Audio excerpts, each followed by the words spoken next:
राजा जिसकी 7 रानियां थीं।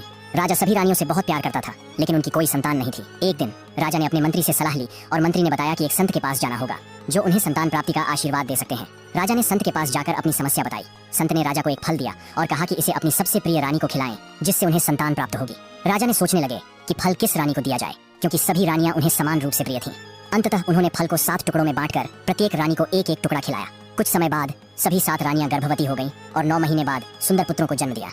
राजा बहुत खुश हुए और राज्य में आनंद मनाया गया। लेकिन समय के साथ राजा ने देखा कि सभी बेटे राजा बनने की महत्वाकांक्षा रखते थे। वे आपस में लड़ने लगे और राज्य में अशांति फैल गई। राजा ने बहुत प्रयास किया कि सभी बेटे आपस में मिलकर रहें, लेकिन उनकी आपसी रंजिश बढ़ती गई।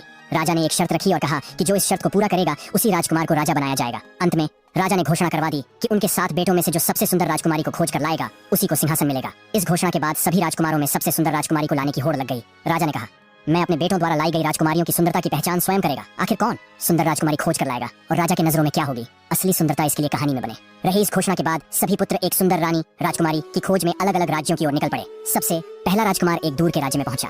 वहां उसे पता चला कि उस राज्य की राजकुमारी बहुत सुंदर है, पर वह स्वभाव से बहुत घमंडी थी। जब भी राजकुमारी नगर में अपने सैनिकों के साथ निकलती थी तो सभी लोग अपनी दुकानों और घरों के दरवाजे बंद कर लेते थे। उसके रास्ते में कोई भी नहीं आता था और जो भी गलती से उसके रास्ते में आ जाता था राजकुमारी उसे कैद करवा देती थी और बहुत कड़ी सजा देती थी। एक दिन एक मणिहारिन चूड़ियां बेचकर लौट रही थी। राजकुमारी की सवारी आती देख वह डर गई और वहीं गिर पड़ी। उसके हाथ से टोकरी छूट गई और सारी चूड़ियां टूटकर सड़क पर बिखर गई। राजकुमारी के सैनिक तुरंत वहां आकर उस मणिहारिन से कहने लगे, तुमने राजकुमारी के मार्ग में कांच के टुकड़े फैला दिए हैं, तुम्हें इसकी कड़ी सजा मिलेगी। यह कहकर उन्होंने उस गरीब मणिहारिन को कैद कर लिया।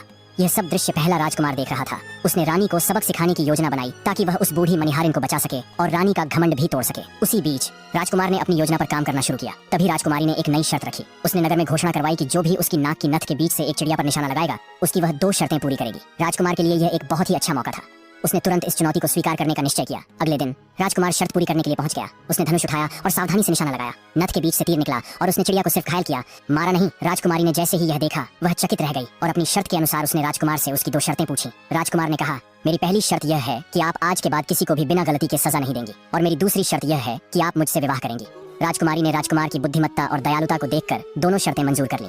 इस तरह पहला राजकुमार उस राजकुमारी को लेकर अपने राज्य वापस आ गया। दूसरा राजकुमार एक घने जंगल के रास्ते से होते हुए एक राज्य की ओर जा रहा था। चलते चलते उसे बहुत प्यास लग गई। प्यास से व्याकुल होकर वह पानी की तलाश करने लगा। तभी उसे पास ही किसी झरने की आवाज सुनाई दी। वह बिना सोचे समझे उसी दिशा में चल पड़ा। प्यास से इतना बेचैन था कि उसने ध्यान ही नहीं दिया कि झरने के पास एक स्त्री स्नान कर रही थी। जब राजकुमार ने उसे देखा तो वह उसकी सुंदरता को देखकर मंत्रमुग्ध हो गया और देखता ही रह गया। वह स्त्री भी उसे देखकर घबरा गई। कुछ हिम्मत जुटाकर उसने पूछा, आप कौन हैं और यहाँ क्या कर रहे हैं? राजकुमार ने प्यास बुझाकर उसे अपनी पूरी कहानी बताई कि वह किस तरह एक सुंदर राजकुमारी की तलाश में निकला है। उसकी बात सुनकर उस स्त्री ने उसे खाने के लिए कुछ ताजे फल दिए।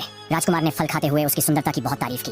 राजकुमार ने कहा, आपकी सुंदरता तो ऐसी है जैसे किसी ने चांदनी को तराश कर बनाया हो। मैंने कई राज्यों की राजकुमारियों की सुंदरता की